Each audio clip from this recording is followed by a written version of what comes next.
ಸರ್ಕಾರಿ ಶಾಲೆಗಳಲ್ಲಿ ದ್ವಿಭಾಷಾ ಮಾಧ್ಯಮ ಮುಖವಾಡದಲ್ಲಿ ಕನ್ನಡ ಕಿತ್ತು ಹಾಕಿ ಇಂಗ್ಲಿಷ್ ಅನ್ನು ಹೇರುತ್ತಿರುವ ರಾಜ್ಯ ಸರ್ಕಾರದ ಅವೈಜ್ಞಾನಿಕ ಹಾಗೂ ಜನವಿರೋಧಿ ನಿರ್ಧಾರಕ್ಕೆ ಎಐಡಿಎಸ್ಒ ವಿದ್ಯಾರ್ಥಿ ಸಂಘಟನೆ ಖಂಡನೆ.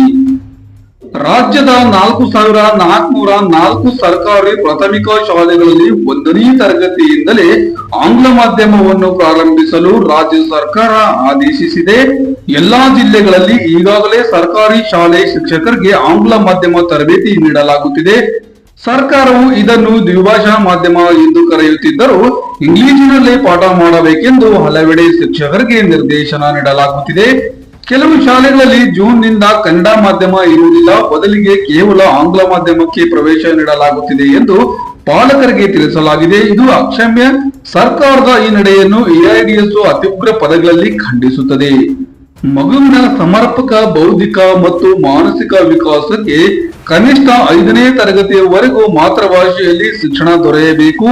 ಸಂವಹನ ಭಾಷೆಯೇ ಕಲಿಕೆಯ ಭಾಷೆಯಾದಾಗ ಮಗು ತನ್ನ ಭಾವನೆಯನ್ನು ಸಮರ್ಪಕವಾಗಿ ವ್ಯಕ್ತಪಡಿಸಲು ಮತ್ತು ವಿಷಯಗಳನ್ನು ಗ್ರಹಿಸಲು ಸಹಾಯಕವಾಗುತ್ತದೆ ಎಂಬುದು ತಜ್ಞರ ಅಭಿಪ್ರಾಯ.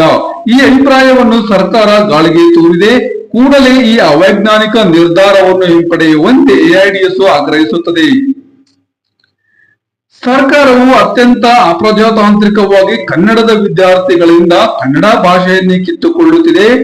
ಇಂಗ್ಲಿಷ್ ಕಲಿಕೆ ಅವಶ್ಯಕ ನಿಜ, ಆದರೆ ಕನ್ನಡವನ್ನು ಕೊಂದು ಇಂಗ್ಲಿಷ್ ಕಲಿಸ ಹೊರಟಿರುವುದು ನಾಡಿನ ಜನತೆಗೆ ಮಾಡಿರುವ ದ್ರೋಹ ಹಾಗೂ ಕನ್ನಡಕ್ಕೆ ಮಾಡಿರುವ ಅಪಚಾರ. ನಾಡಿನ ವಿದ್ಯಾರ್ಥಿಗಳು, ಯುವಜನರು, ಪೋಷಕರು, ಸಾಹಿತಿಗಳು ಹಾಗೂ ಶಿಕ್ಷಣ ಪ್ರೇಮಿ ಜನತೆ ಕನ್ನಡವನ್ನು ರಕ್ಷಿಸಲು ಧ್ವನಿ ಎತ್ತಬೇಕೆಂದು ಎಐಡಿಎಸ್ಒ ವಿದ್ಯಾರ್ಥಿ ಸಂಘಟನೆ ಈ ಸಂದರ್ಭದಲ್ಲಿ ಕರೆ ನೀಡಿದೆ.